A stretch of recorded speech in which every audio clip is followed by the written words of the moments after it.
آگے اللہ تعالیٰ نے ان بچوں کو کہا جو عورتوں کی زنانہ حرکتوں سے ناواقف ہیں، ان سے بھی پردہ نہیں، لیکن اگر وہ زنانہ حرکتوں سے واقف ہو جاتے ہیں تو ان سے پردہ کرنا بھی واجب ہے۔ آج کے ہمارے معاشرے میں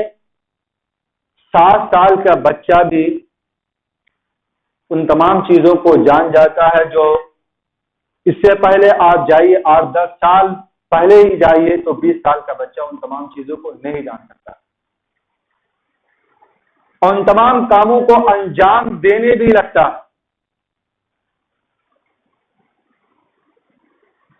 یا ہمارے لیے ٹی وی اور موبائل نے یہ ہمیں آسان کر دیا، اس لیے ایسے بچوں کو بھی نظر رکھنا ہے کہ اگر اس طریقے سے بچے ہیں تو ان سے بچنا، اور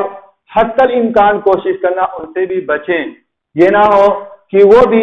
کسی طریقے سے ہمارے گھروں کے اندر گھس آئیں اور وہ بھی اس ایسے فعل کو انجام دے دیں۔ ایسا تو ناممکن ہے، لیکن پھر بھی ہمارے اسلام نے جس بات کا حکم دیا ہے اس بات کا ہمیں پاس و لحاظ رکھنا ہے۔ اب الطفل الذی لم یظہر علی عورات النساء، اور یا ان بچے جو عورتوں کی زنانہ حرکتوں سے ناواقف ہیں، وہ نہیں جانتے۔ ولا یضربن بارجلہن لیعلم ما یخفین من زینتہن، خواتین کا آج کل یہ اہم رول ہے، اپنے حرکتوں سے، اپنے نقل و حمل سے، اپنے کردار سے دوسروں کو بتانا ہم اس کیفیت کے ہیں، ہم اس کیفیت کے ہیں، ہم اس حرکت کے ہیں، ہم اس لائق ہیں۔ آج کل عام طور پر بہت سے خواتین جو اسلامی تاریخ، اسلامی تاثیر، اسلامی تشخص سے خاص طور سے ناواقف ہیں، وہ خواتین پائل کو یا چوڑیوں کو اس طرح پہنتی ہیں جو راستے میں بچتا ہوا جاتا ہے، اور دوسروں سے اس کی شناسائی ہو جاتی ہے یہ کس عمر کی لڑکی ہے اور کس لائق ہے، کس کے کیا ہے، ان تمام چیزوں کو اس کے نقل و حمل سے واقف ہو جاتا ہے۔ تو اللہ تعالیٰ نے اس پر بھی بین لگا دیے، وَلَا يَضْرِبْنَ بِأَرْجُلِهِنَّ لِيُعْلَمَ مَا يُخْفِينَ مِن زِينَتِهِنَّ، اپنے پیروں کو نہ ماریں، اپنے پیروں کو زمین پر نہ ماریں، تاکہ وہ جان لیں جو وہ اپنی زینتوں کو چھپانا چاہتی ہیں، وہ اپنی زینتوں کو چھپا کر رکھنا چاہتی ہیں۔ جب زمین پر پیروں کو زور سے ماریں گے تو اگر گھنگرو نہیں ہے تو ویسے ہی جو بھی پائل ہے یا چوڑی ہے تو وہ بھی بجے گا۔ تو اللہ تعالیٰ نے اس پر بھی یہ بیان لگایا۔ یہ 12 چیزیں تھیں، 12 محارم تھے جن کا اللہ تعالیٰ نے اس آیت میں تذکرہ کیا ہے، لیکن 2 محرم ہیں، ماموں اور چچا، ان 2 کا اس میں تذکرہ نہیں، لیکن ان 2 سے بھی حدیث کی روح سے آتا ہے کہ ان 2 سے بھی پردہ نہیں ہے۔ یہ جتنے بھی نام گنائے گئے ہیں میں بالترتیب ایک ایک کا نام گنا دیتا ہوں، ان سے پردہ نہیں ہے، باقی ان کے علاوہ جو بھی حضرات ہیں ان تمام سے پردے کرنے کا حکم ہے۔ پہلا شوہر، دوسرا شوہر اپنا باپ اور شوہر کا باپ، 3، اور اپنے بیٹے اور اپنے شوہر کے بیٹوں، یعنی دوسری شوہر کے دوسری بیوی سے جو بچے ہیں، اور اپنے بھائی اور اپنے بھائی کے بیٹے یا اپنے بھتیجے اور یا اپنے خواتین یعنی مسلم خواتین یا اپنی باندیا، یا ایک بیچ میں چھوٹ گیا تھا، ایک طفیلی حضرات ہوتے ہیں، اور التابعین غیر اولی الاربۃ من الرجال، طفیلی حضرات ہوتے ہیں جو ایسے ہی مانگتے رہتے ہیں، کھانے پینے کی صرف ان کو ضرورت رہتی ہے، وہ کبھی کبھار ایسے ہوتا ہے کہ وہ گھروں میں گھس آتے ہیں، کھانے کی ضرورت کی وجہ سے وہ کسی کام کے نہیں ہوتے ہیں، نہ ان کے عورتوں کے حقیقت حال سے شناسائی ہوتی ہے، نہ وہ جانتے ہیں، لیکن ان میں سے ایک مخنث ہوتا ہے جن کو میٹا بھی کہا جاتا ہے، وہ بھی ہے۔ لیکن ایک مرتبہ ایسا ہوا کہ حضرت عائشہ صدیقہ رضی اللہ تعالیٰ عنہ بیان فرماتی ہیں کہ ایک مخنث تھا، ہجڑا تھا، جو اکثر آیا کرتا تھا ہم لوگوں میں ازواج مطہرات میں، اور ہم لوگوں سے باتیں کرتا اور تمام چیزوں کو یعنی باتیں کرتا، کھاتا پیتا، تمام چیزیں کرتا۔ لیکن ایک مرتبہ نبی کریم صلی اللہ علیہ وسلم نے دیکھا تو نبی کریم صلی اللہ علیہ وسلم نے اس سے منع کر دیا۔ کیوں؟ اس لیے کہ وہ بھی کچھ نہ کچھ حکم عورتوں کا رکھتا ہے اور کچھ مردوں کا حکم رکھتا ہے، اس لیے اس سے بھی منع کیا ہے۔ لیکن ان افراد سے جو طفیلی حضرات ہیں یا ہاکر جس کو بولتے ہیں، اب تابعین، شیری لگانے والے، کسی کام کے نہیں ہوتے ہیں، ان سے بھی پردہ نہیں۔ آگے اب الطفل الذین لم یظہروا علی عورات النساء، یا وہ بچے جو اپنا عورتوں کی زنانہ حرکتوں کو جانتے نہیں ہیں۔ آخری حکم ہے ولا یضربن بارجلہن لیعلم ما یخفین من زینتہن، اور اپنے پیروں کو اس طرح نہ ماریں تاکہ وہ لوگ جان جائے ان کے زینت کی مخفی چیزوں کو۔ اللہ تعالیٰ نے اس کے بعد ہم سب کو یعنی عورتوں اور مردوں دونوں کو ایک ساتھ حکم دیا کہ اس حکم پر عمل کرنے میں کچھ نہ کچھ کوتاہی ہوگی۔ یقینی بات ہے کہ اللہ کی اس حکم کو پورا کرنے میں کچھ نہ کچھ کوتاہی ہوگی، تو اللہ تعالیٰ نے فرمایا وَتُوبُوا إِلَى اللَّهِ جَمِيعًا أَيُّهَا الْمُؤْمِنُونَ لَعَلَّكُمْ تُفْلِحُونَ۔ اے ایمان والو، اے مسلمانوں، تم سب کے سب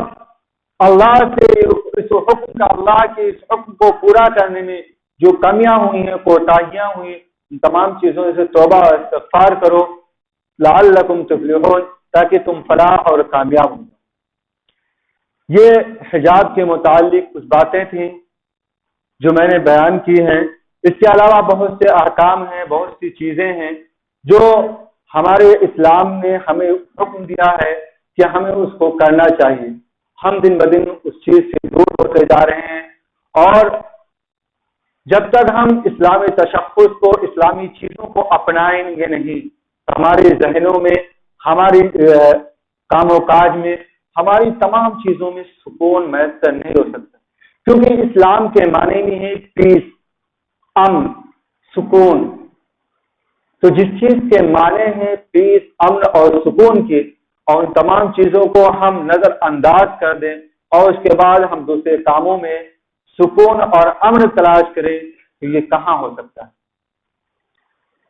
ہم سب کا ایمان و عقیدہ ہے کہ اللہ تعالیٰ نے ہم سب کو پیدا کیا ہے اور ہم سب پر ایک احکام مسلط کیا ہے، اور وہ احکام کے مطابق ہمیں زندگی گزارنا ہے۔ اگر ہم اس احکام کے مطابق اپنی زندگی کو گزاریں گے تو ہم اس دنیا میں بھی سرخرو ہوں گے اور آخرت میں بھی سرخرو ہوں گے۔ اور اکثر ہم دعاؤں میں یہ بات کہتے رہتے ہیں ربنا آتنا فی الدنیا حسنۃ وفی الآخرۃ حسنۃ وقنا عذاب النار، اے ہمارے پروردگار ہمیں اس دنیا میں بھی سرخرو اور کامیاب فرما، اور آخرت بھی سرخروئی اور کامیابی سے ہمکنار فرما،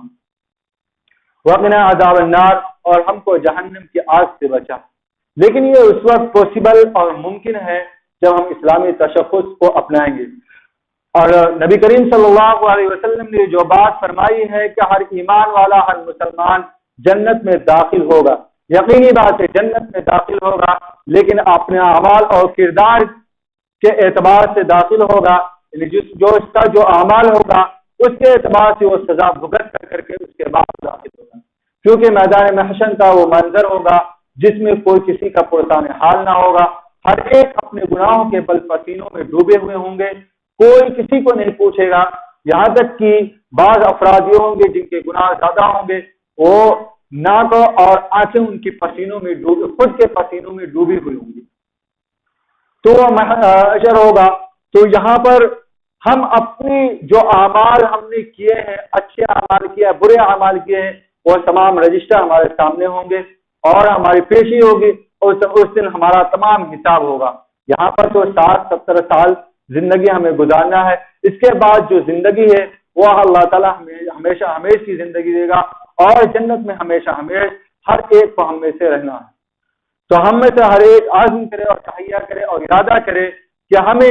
جو بھی ہماری زندگی بچی ہے اور جتنا ہم سے ممکن ہو سکتا ہے، پاسبل ہے، اتنا ہم اسلامی تشخص اور اسلامی اسلام نے جن باتوں کا ہمیں حکم دیا ہے، جن باتوں سے ہمیں منع کیا ہے، ان تمام چیزوں کو ہم کریں گے، اور ان تمام چیزوں سے جن چیزوں سے ہمیں منع کیا ان تمام چیزوں سے ہم روکیں گے۔ اللہ تعالی ہم سب کو کہنے سننے سے زیادہ عمل کرنے کی توفیق عطا فرمائے۔ وما علینا الا البلاغ۔